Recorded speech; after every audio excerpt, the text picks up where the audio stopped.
So I'm currently doing a challenge for my bucket list where I watch every film that is on the AFI Top 100, and there are two AFI Top 100 lists from 1998 and 2007. I'm doing the 2007 one at the moment because I've simply watched more films on the 2007 list, so it seemed easier. I might go back and do the 1998 list another time. I've seen a few films on the 2007 list already. Some I watched before I started doing the challenge, some I've watched because of it. But I've decided to start making videos about the films I watched just because why not? It's nice to share your opinion with other people sometimes. So last night I watched Vertigo, a 1958 film directed by Alfred Hitchcock, which on the 2007 list is at number 9, but on the 1998 list was at number 61. So that's a fairly precipitous rise, not as great a rise as City Lights or The Searchers. The Searchers raised, I think, 84 places in the list, but still quite a jump in people's estimations.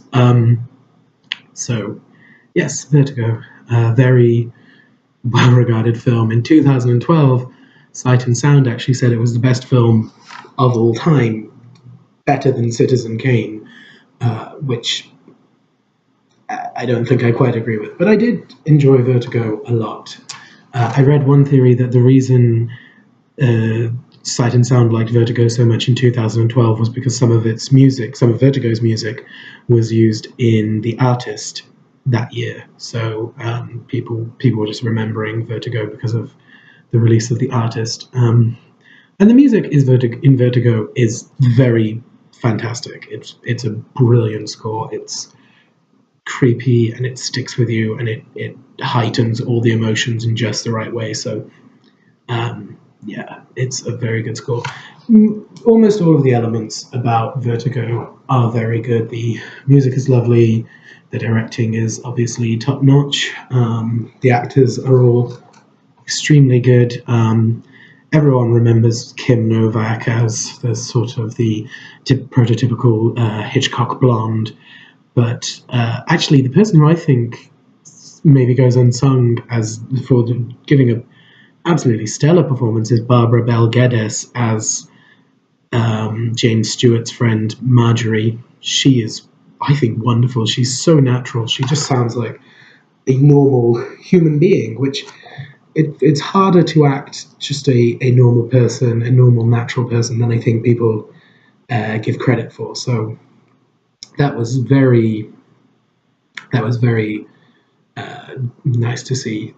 Barbara Bel Geddes did very well and deserved more acclaim than she got for this film.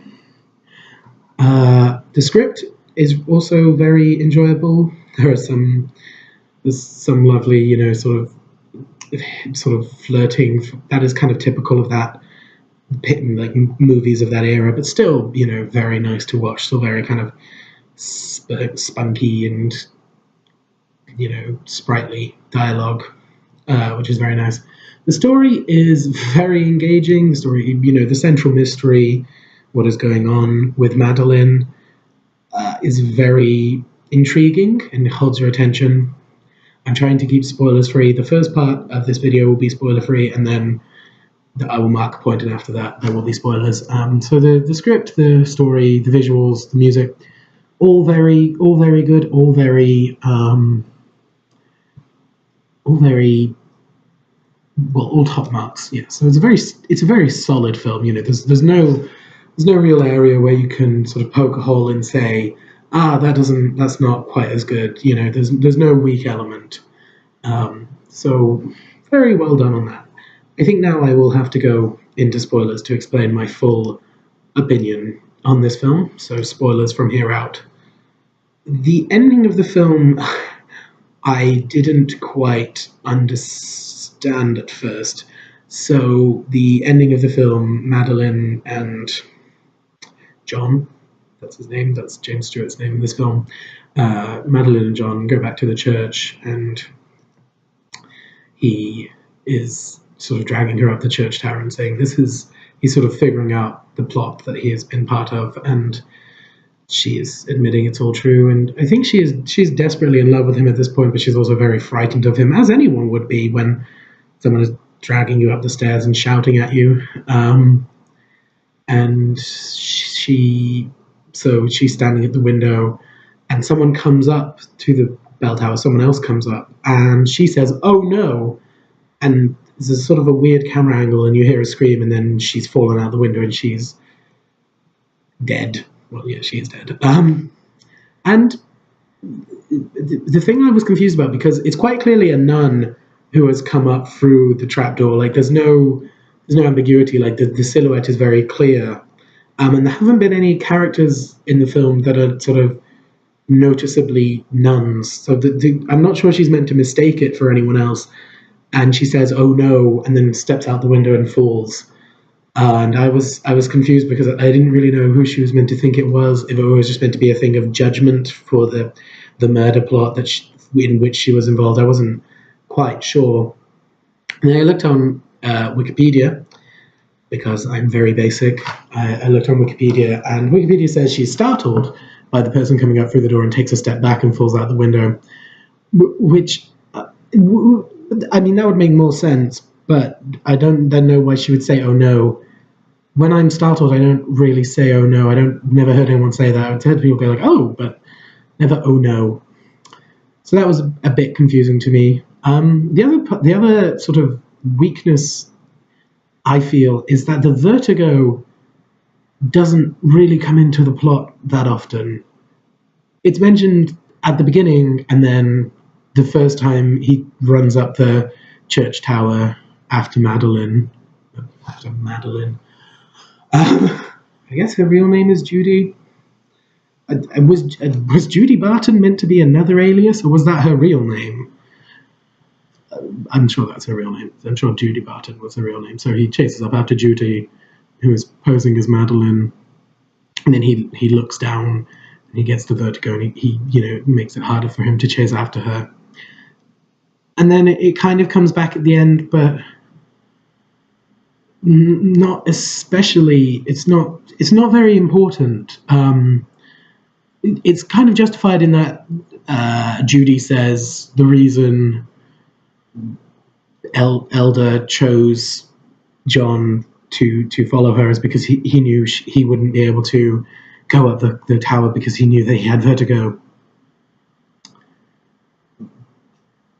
But why didn't he just get someone who was very slow upstairs to look after her? And then they also wouldn't be able to chase after her in time, because he said, oh, he knew the vertigo would slow you down, so he wouldn't be able to make it up the tower. But, get a very old person or someone who's slow or just someone who's unwilling. Just find someone who's lazy to chase after her. I don't see why it needs to be. I don't see why it needs to be someone who has vertigo. But that being said, it wouldn't be that noticeable except as the title of the film, which seems a bit odd. I don't know why they didn't use the title of the book that it's based on, From Among the Dead. That's an awesome title. Use that. That's hella dark. That's intriguing. But still, it's the vertigo is, I guess, a plot device, and it's a perfectly fine plot device, and it's seeded well, and it's shot in an interesting way. I mean, I think that's the device that Hitchcock uses now is the kind of coded way to show that someone is afraid of heights. But I don't know if that was the case when he made the film. I don't know if that technique of someone looks down and then the depth of the height seems to elongate to indicate that they are afraid. I don't know if that was a coded film language before Vertigo, or if everyone using that is sort of implicitly referencing Vertigo. But it's shot well enough so that, he says in the beginning, "I'm afraid of heights," but you also see it visually, so that's fine. There is some expository dialogue. There kind of has to be in I think every Hitchcock film I've seen has sort of one or two large expository scenes. I think that's just sort of the nature of the genre, and you kind of, if you can, if you can deal with that, great. If you can't, I guess his films aren't for you. The bit, I mean, Judy writing the note to him to say, "Oh, this is what happened," I was part of this plot to murder this woman. I didn't mind that so much because at least she would be giving information to John that he wouldn't have. The problem that the dialogue that felt expository to me in a way that wasn't justifiable was between John and Marjorie when he's like, "Well, we were engaged, but as I recall, you broke it off." She knows that. Why would you say it like that? I don't. I it also is unnecessary information, really, because John and Marjorie's relationship, although it's fun to watch, and as I said, Barbara Bel Geddes is fantastic in the role, it doesn't really go anywhere. She is useful because she gets John to Pop so that Pop can exposit about what happened to Carlotta. But apart from that, Marjorie doesn't really play into the plot, and she's gone after. I think the last time you see her is about an hour in, and there's another hour where she's not in it at all, which is a shame because, as I said, I love Barbara Bel Geddes in this role. So I don't quite know why we needed to know the exact formation of John and Marjorie's relationship. It seemed unnecessary to me. Maybe it's a hangover from the book, I'm not sure. Okay, now I have to get to the morality of this film. And as with a lot of Hitchcock films, it is dicey, especially in its gender politics.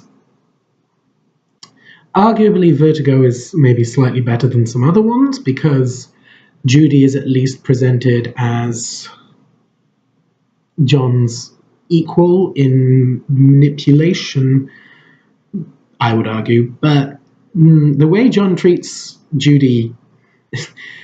So, I realize I haven't actually run down the plot of this film. So, a detective watches a man fall off a building to his death and gets acrophobia, fear of heights, and vertigo because of this. And he has to quit the force. He is then contacted by an old university friend of his called Elder, who asks John, the detective, to follow Elder's wife, because Elder's wife's name is Madeline, because Madeline is being possessed by a woman from beyond the grave. One of Madeline's ancestors, Carlotta, who went mad and drowned herself, and Elder is afraid that Madeline will drown herself, so John follows Madeline, saves Madeline from drowning herself.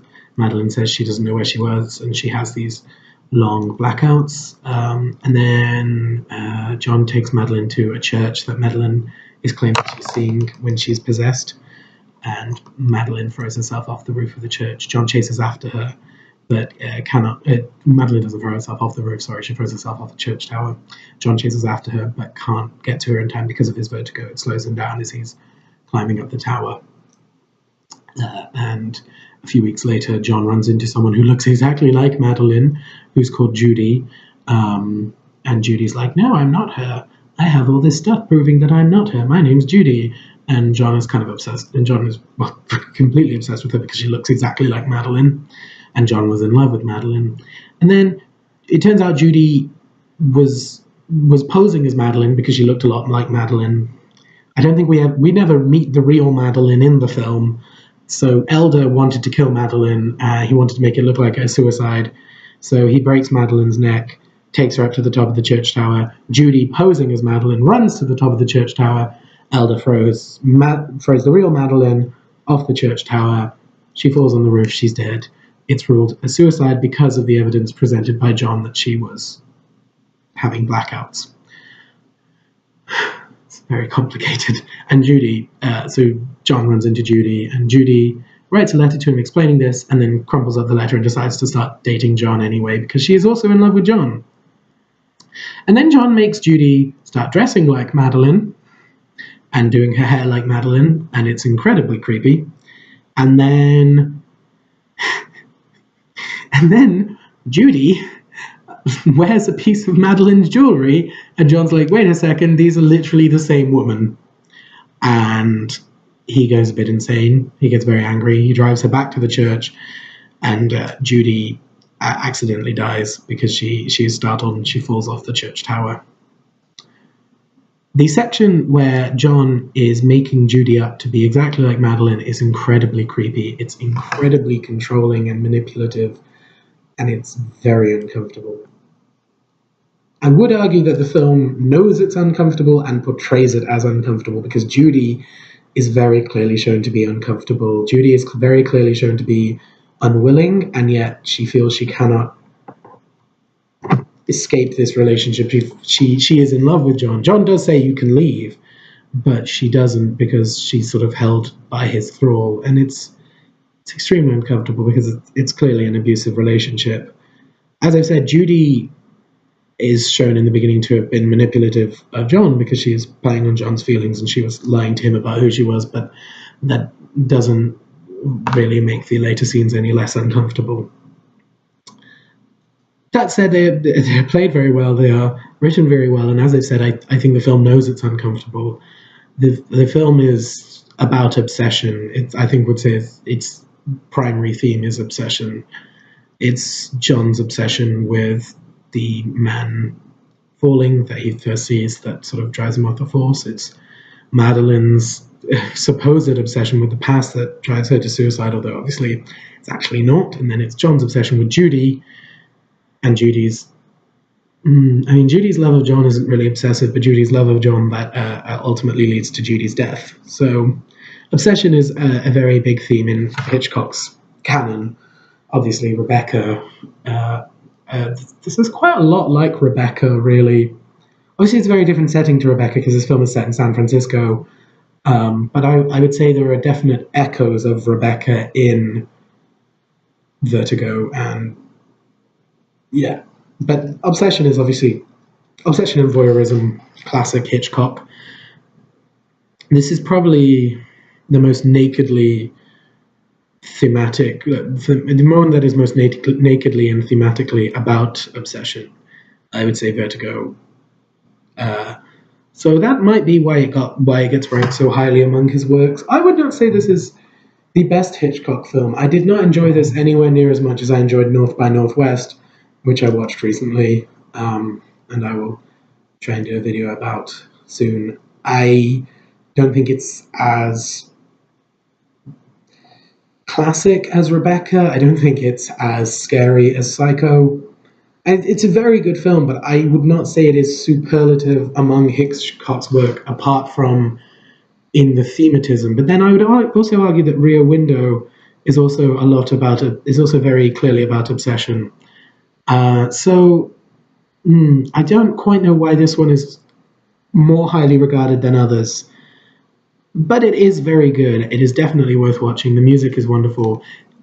It has some very strange computer effects, which do look slightly goofy now, but I think you can make allowances because it was such a long time ago now in terms of technology. So there are definitely things about it that feel strange and off, but it is a very well-made film. You cannot really fault Hitchcock on direction or production. He makes very good films. He knows how to make classic films. He knows how to frame shots.